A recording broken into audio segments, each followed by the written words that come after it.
Muy buenas a todos. Ayer se nos iba al Tour de Francia y hoy toca hacer balance de estos 21 días de competición que nos dejan ese triunfo espectacular en el Tour de Tadej Pogačar que le consagra en la cima de los grandes vueltómanos. Por si todavía no lo estaba, ya por fin iguala esos 5 Tours de Eddy Merckx, Anquetil, Inol y Miguel Indurain.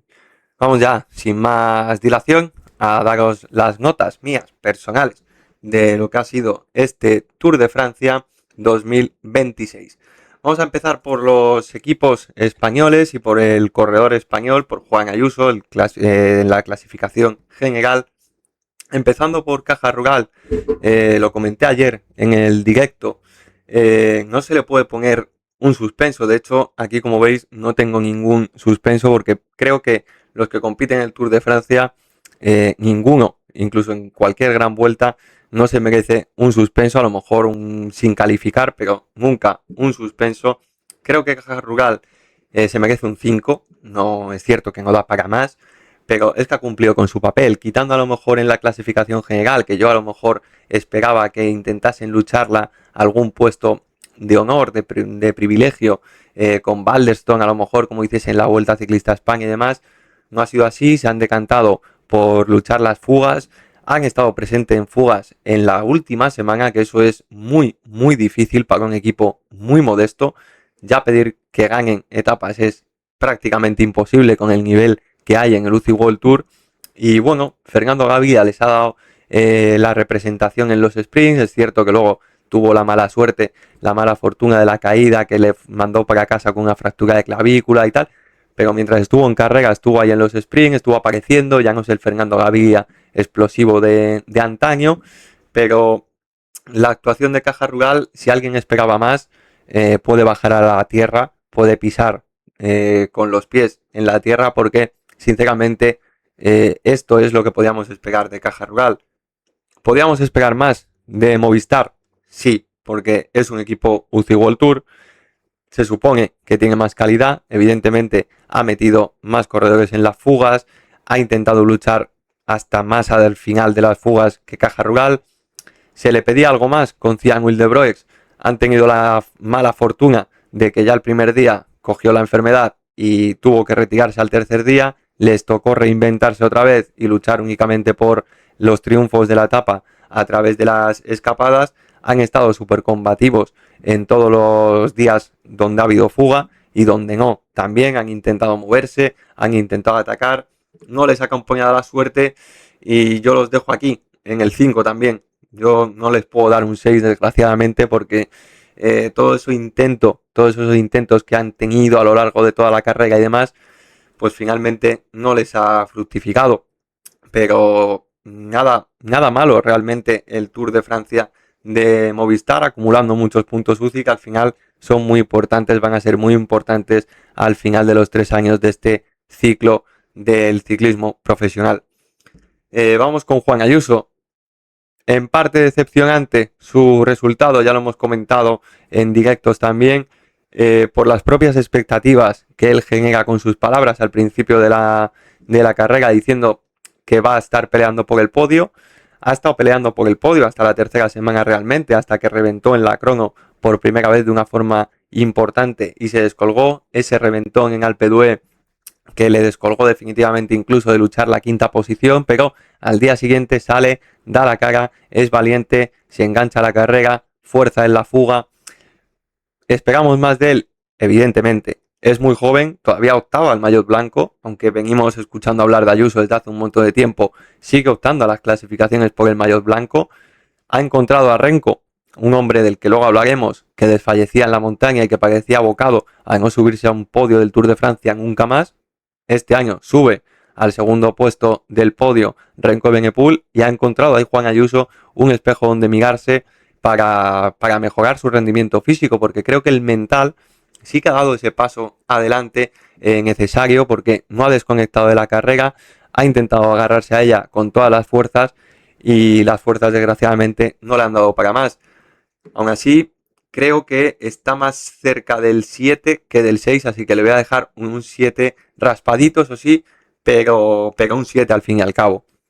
Y aprovechando que estamos con Juan, pues damos la valoración de su equipo, que quitando ese lugar de Juan a la hora de la clasificación general, ha habido otro corredor que ha suplantado el papel, el rol de Juan Ayuso, que es Matías Esquelmose. Lo ha defendido muy bien en esa última semana, de menos a más.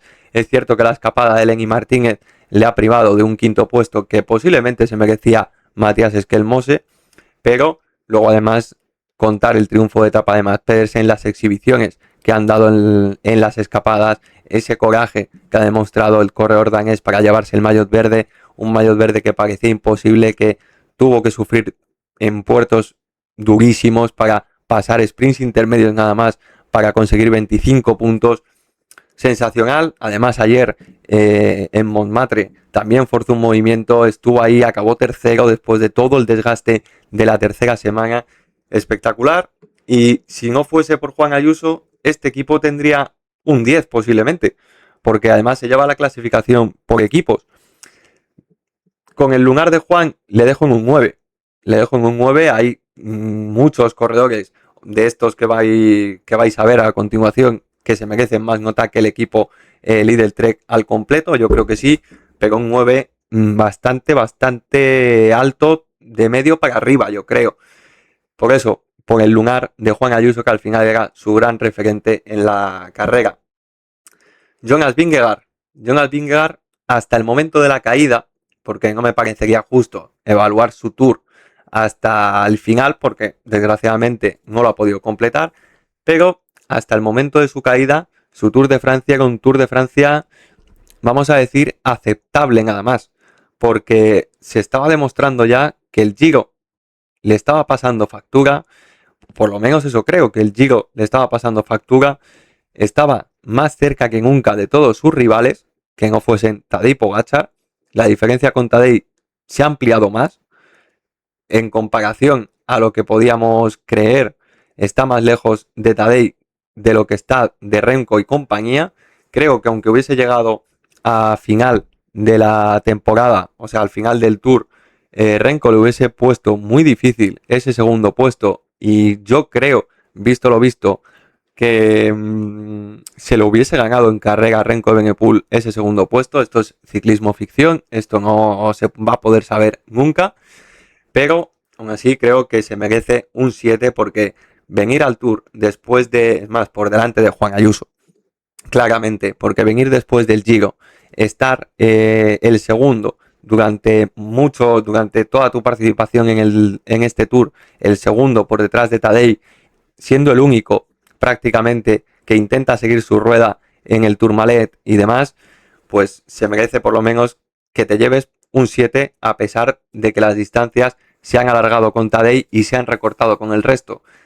Le salva a lo mejor esta puntuación que no hemos visto el final del Tour, que podía haber cambiado para bien o para mal, pero bueno, de momento para mí esta puntuación es un 7. Además, la corona con esa victoria en la crono por equipos, que hicieron el primer día el equipo Visma, que se lleva también otro 7 porque ha estado bien arropando a Jonas Vingegaard en todo momento de la carrera. Es más, pasaron a la ofensiva los días previos a la caída, y el día de su caída también estaban pasando a la ofensiva. Se llevan también una victoria de etapa, la de la crono por equipos del primer día, y luego, a pesar de la caída de Vingegaard, pues han estado luchando, han estado presentes ahí en la carrera, han sabido dar la vuelta a la situación, han peleado el triunfo de etapa, que finalmente el penúltimo día pudo llegar con Sepp Kuss, pero que dos caídas le privaron de ese privilegio, de ese honor.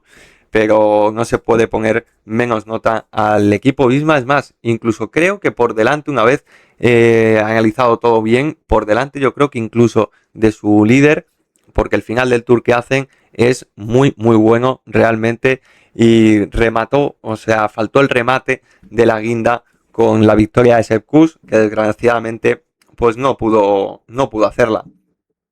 El primer 10 para mí de este Tour de Francia parece a lo mejor algo excesivo, pero visto el espectáculo y la exhibición de ayer de Mathieu Van Der Poel, creo que no es nada descabellado darle un 10 a Mathieu Van Der Poel. A ver si quiere, ahí está, colocado como mi primer 10 de este Tour de Francia, porque a pesar de que no tuvo esas piernas a lo mejor al inicio del Tour para ganar la primera etapa en línea, que le venía muy bien realmente. Ahí en Barcelona se vio superado por los UAE y por mucha gente ahí por ese inicio de Tour con todo el mundo cargado de fuerzas. Él a lo mejor no estaba tan bien.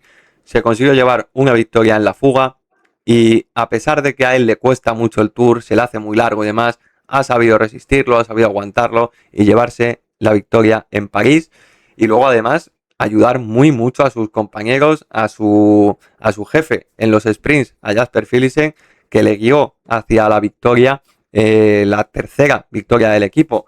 Así que el equipo Alpecin, a pesar de no haber tenido el remate de otros años en Jasper Philipsen, creo que se merece un 9 también el equipo Alpecin. Llevarse 3 victorias de un Tour de Francia no es nada fácil, y más si 2 te las tienes que llevar en la fuga y una tercera te viene por un sprint, donde en principio deberías haber dominado, pero como veremos a continuación con el equipo Soudal, pues se han visto muy superados por un solo corredor. Vamos con Richard Carapaz, el gran protagonista y animador de esta última semana, llevándose el maillot de la montaña, llevándose 2 etapas en las 2 de las 3 últimas etapas del Tour de Francia como tal, en los Alpes. Tienes que tener muy buenas piernas para pillar 3 días seguidos la fuga, ganar 2 de ellas y la segunda, o sea, la tercera que no ganas es la de Alpe d'Huez, porque te viene Tadej Pogačar por detrás como un auténtico avión y os recorta a todos por el escaqueo de Lenny Martínez en realidad, pero os recortan 3 minutos, pues ante eso poco puedes hacer. Se hubiese llevado posiblemente 3 etapas si no es por ese día de Alpe d'Huez, así que es un 10 alto, un 10 muy alto el que se lleva Richard Carapaz por parte de este canal.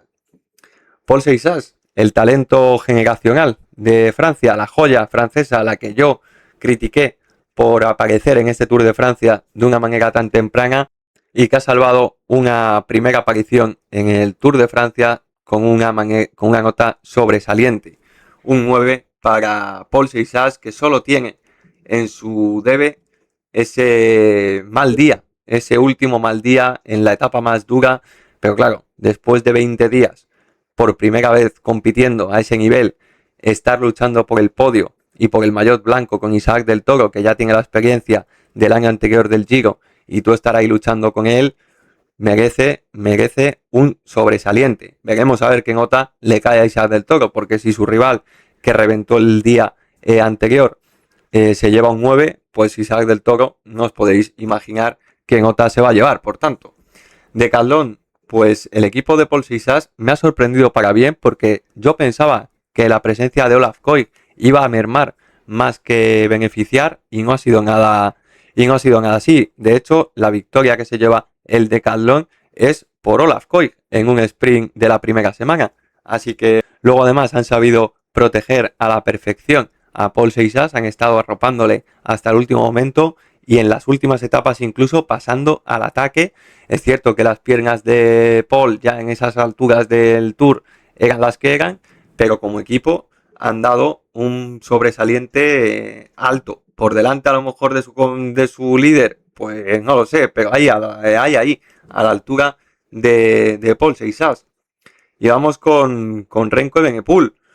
Para mí, la gran sorpresa positiva de este Tour de Francia. Yo pensaba, lo dije desde el principio, lo dije a lo largo de todas las etapas, yo pensaba que ese trabajo en la sombra, ese trabajo de entrenamientos nada más, sin competición en la alta montaña realmente para evaluarse contra sus rivales, era un engaño. O sea, yo pensaba que era humo, yo pensaba que Remco iba a sufrir lo indecible en algún día de este Tour de Francia, y no solo no ha sido así, sino que se lleva una victoria en la alta montaña en Plateau de Soleilson. Luego podremos discutir si Tadej podía haber ganado esa etapa, si no, pero creo que Remco Evenepoel se merece otro 10. Otro 10 porque, como digo, es la gran sorpresa para mí en este Tour de Francia. Yo contaba con que se quedase fuera incluso del top 5, dado el nivel de escaladores que había en esta edición del Tour de Francia y que él no había demostrado nada en la alta montaña. Y segundo, cerca, más cerca que en un K de Tadej Pogačar. Es cierto que eso, que Tadej hay muchas etapas que ha ido con el freno de mano echado ayudando a este hombre que viene a continuación, a Isaac del Toro, que se lleva otro 10 alto. Un 10 alto para Isaac del Toro. Primera participación en el Tour de Francia, primer podio que se lleva el ciclista mexicano. Sin palabras porque ha hecho además una cosa que parecía impensable. Ha hecho que Tadej Pogačar eche el freno de mano, le ayude a él y deje de pensar en los récords personales, cosa que por otra parte él siempre ha dicho que no le han importado. Sus acciones hasta el momento no parecían decir eso, pero quedarse a ayudar a Isaac del Toro durante bastantes días, anteponiendo victorias de etapa, pues le han hecho humano. Además se lleva el maillot blanco para México, así que poco más realmente se le puede pedir a Isaac del Toro, que lo ha dado absolutamente todo. Dice además que ha llegado en la última semana enfermo, menos enfermo evidentemente que sus compañeros de equipo, que se han tenido que ir incluso algunos para casa, bueno, uno nada más para casa, pero Adam Yates ha sufrido lo indecible, Tim Wellens también, así que, ¿por qué no? Puede ser que estuviese algo enfermo además en la última semana. Y hablando del UAE, pues solo se puede llevar un 10 alto también. Es que son muchos 10 altos. Parecía, yo al principio cuando he hecho la lista y he puesto 10 alto, 10 9, pensaba en realidad darle solo el 10 alto a Tadej Pogačar. Pero he empezado y me he dado cuenta que es que el nivel de este Tour de Francia es para elevar al 10 alto a muchos y muchos ciclistas. Es más, es que pensando en el pedazo de Tour que ha hecho y la sorpresa que ha sido para mí, Renko se va a poner también aquí, en un 10 alto. Y como decíamos, el UAE posiblemente no ha sido el equipo dominante de otras ocasiones, pero cuando tienes al mejor, y eso que no ha sido el equipo dominante, entre comillas, porque quitando la última semana, que ha sido cuando han empezado los problemas de salud, han manejado la carrera como han querido. Pero claro, teniendo al mejor, pues no voy a decir quién necesita compañeros, pero cuando Pogačar se pone a trabajar para su segundo a bordo, para Isaac del Toro, y renuncia a 3 victorias de etapa, porque no olvidemos, para mí ha renunciado a 3 victorias de etapa, la de Barcelona de una forma clara, la de Plató de Solissón, creo que si hubiese trabajado para él y hubiese dejado a Renko con Isaac del Toro, o mejor dicho a Isaac del Toro con Renko, si hubiese ido en solitario hubiese ganado también en Plató de Solissón. Y la tercera, la de Alpe d'Huez, el segundo día, cuando se queda con Isaac del Toro y no arranca en los últimos 3,5 kilómetros, se queda conservando a Isaac del Toro, pudiendo cogerle un minuto a Richard Carapaz, pues quitando esos 3 regalos de etapa, uno de ellos a Isaac, se ha llevado 4. O sea, es que podía haber ganado el Tour de Francia, su quinto Tour de Francia, con 7 victorias en total. Una auténtica salvajada. Luego además en la crono se deja solo, entre comillas lo de solo, 28 segundos con Renko Evenepoel, el que más cerca está del monstruo de las cronos. O sea, es que no tiene debilidades. No tiene debilidades. Los días en los que le ha recortado terreno Renko Evenepoel ha sido en la crono, que evidentemente es su hábitat natural y donde evidentemente le iba a recortar el tiempo. Y luego el día más claro que le ha recortado el tiempo, aparte de Plató de Solissón, es el del sábado pasado, el de la segunda ascensión al Alpe d'Huez, cuando Tadej le deja ir porque se queda protegiendo a Isaac del Toro y nos dejaron la imagen mítica de la celebración con los cuernos del torito y de la cabra, porque estamos ante el mejor ciclista para mí ya de la historia. Y eso que no hemos visto desgraciadamente por edad a muchos de ellos. Red Bull Bora, el equipo de Renko Evenepoel, para mí se queda un poquito corto. Se queda un poquito corto porque es cierto que la baja de Lipovic les ha pesado mucho en esa última semana. Esa caída en la crono le ha hecho mucho daño al equipo para jugar una doble baza o algo, pero me ha faltado ambición. Toda la ambición que ha demostrado el equipo de Seisas, el Decathlon, a mí me ha faltado con Renko, o sea, con el Red Bull Bora, porque es cierto que han protegido bien a Renko, pero no ha habido un día, uno a lo mejor, en el que hayan sido los que han propuesto el ritmo para desestabilizar algo en Tadej, cosa muy difícil, pero en sacarle ventaja a Del Toro, demostrar debilidad de Del Toro, se me ha quedado un poquito corto el Red Bull Bora. Aún así es imposible bajarles más allá del 8 porque han hecho buen papel. Además, la figura principal sube al podio y se lleva 2 victorias de etapa. Como equipo, un bloque sólido, pero con falta de ambición bajo mi punto de vista. Netcompany Ineos, pues Netcompany Ineos, desgraciadamente, le tengo que poner también en el grupo de los españoles. En el grupo del 5 alto, a lo mejor rozando el 6, pero bueno, pero le tengo que dejar en el 5. Es que venía con, en principio, 2 líderes de equipo, Bakelán y Egan Bernal, porque Time Sagesman realmente estaba lejos de su mejor estado de forma, que ya lo demostró en el Giro, y doblar se queda para los elegidos. Han dado la cara, han estado en las fugas, pero con todo el presupuesto, con todo el talento que tienes, lo más cercano que has estado a conseguir una victoria ha sido el día de la crono por equipos. Ni el día de la crono individual, que se quedó reservada para los hombres de la clasificación general, estuviste cerca con Filippo Ganna o con Joshua Tarling de meterte ahí en la pelea por la etapa. A mí se me queda muy corta la actuación de un Netcompany Ineos, que me da a mí que lo de Kevin Bakelán el año pasado fue flor de un año. Desgraciadamente ha pegado el pelotazo, creo, Kevin Bakelán, y no vamos a volver a repetir o a vivir esas grandes clasificación que hizo el año pasado en el Tour de Francia en un equipo mucho menor, que le podía arropar mucho peor, como era la Arkea, pero que se rodeó ahí muy bien, entre otros con Raúl García Pierna. Y este año muy muy lejos Kevin Bakelán, que como decimos, pues creo que ha pegado el pelotazo y rara vez lo vamos a volver a ver en ese estado de forma. Aún así, bueno, pues ha aprovechado el momento y no es culpa suya.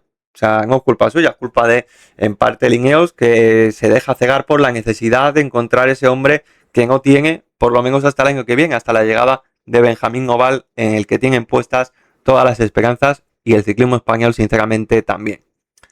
Vamos con Soudal. Pues Soudal, más allá de Tim Merlier, que se lleva 3 triunfos de etapa, o sea, poca cosa, digo, más allá de Tim Merlier, poca cosa, pero es que 3 etapas no son cosa menor. Pero es que además de Tim Merlier, ha estado prácticamente hasta el último día con Valentán Pagels-Pentre intentando luchar por el maillot de puntos rojos de Rey de la Montaña. Finalmente Valentán Pagels-Pentre reventó, cosa que no hizo el corredor de Education First, Richard Carapaz, y se queda con un 8 muy alto, rozando el 9, no lo meto en el 9 por no meter más gente en el 9, pero podría estar perfectamente en el 9, es cierto que le meto en el 8 altísimo por delante de todos estos corredores. Jayco Alula, ¿quién me iba a decir que iba a hablar del equipo de Ben O'Connor, que francamente está muy muy lejos de su mejor estado de forma, pero que se ha demostrado como uno de los equipos más peleones de este Tour de Francia? Se lleva además la victoria en la fuga el día de plato de del Balón de Alsacia con Mauro Smith, y se lleva un 7,5 alto, casi 8 por encima del Visma. Por encima del Visma se lleva para mí esa puntuación el Jayco Alula. El 1X lo meto aquí por la victoria de Warensholm, un equipo muy peleón también, el 1X. Sin esa victoria de Warensholm, a lo mejor se hubiese quedado en el grupo del 5. Creo que la victoria de Warensholm más el maillot amarillo de Torsten Train, ¿dónde quedará ese maillot amarillo? En el recuerdo de muchos, con esa caída el día del Tourmalet, le duró poco la alegría al pobre Torsten Train, que se tuvo que ir para casa prematuramente, pero con un triunfo de etapa, todo el protagonismo que ha tenido con Tobias Halland Johannessen, aunque no se le ha dado su Tour de Francia, que yo creo que es el lunar más grande del equipo. Si no hubiese tenido ese lunar y se hubiese metido dentro de un top 10 Tobias Halland Johannessen, le hubiese dado un 8 a la altura de Soudal o de Red Bull. Desgraciadamente no ha tenido ese rendimiento y le tengo que poner delante de Juan. Juan es un 7 muy muy raspadito que podemos bajar al 6 incluso. Ahí está la duda entre el 6 y el 7. Ahí me tira el corazón español. Esta lo tengo que reconocer, que me tira. Pero el 1X evidentemente tiene que estar por delante de Juan Ayuso, entre Juan Ayuso y Jonas Vingegaard para mí. Y cerramos con el Pinarello Q36.5, más que nada porque es el equipo de Tom Pidcock, porque ha sido un equipo muy batallador, muy peleón también. No se le ha dado el mismo Tour de Francia que el año pasado se le dio en la Vuelta Ciclista a España con el bueno de Tom Pidcock. Lo avisábamos que lo iba a tener francamente complicado para repetir el podio. El nivel había subido mucho y Tom Pidcock era la prueba de fuego para confirmarse como un gran vueltómano. Desgraciadamente creo que esa reconversión a gran vueltómano se va a quedar por el camino. Va a seguir siendo un corredor muy peleón desde las fugas, va a poder hacer sus victorias de etapa. Y le salva, le meto en este 6 porque le salva ese puesto en la clasificación general que finalmente, aunque lejísimos, pues alguien tiene que entrar dentro del top 10 y ha sido Tom Pidcock representando al Pinarello Q36.5. Hasta aquí las valoraciones del Tour de Francia. Nos tomamos un merecido descanso después de este Tour de Francia 2026, pero nos vemos en nada con la Vuelta Ciclista a España y antes, creo, espero y deseo, con la Vuelta a Burgos. Nos vemos aquí en Encunetados. Hasta mañana.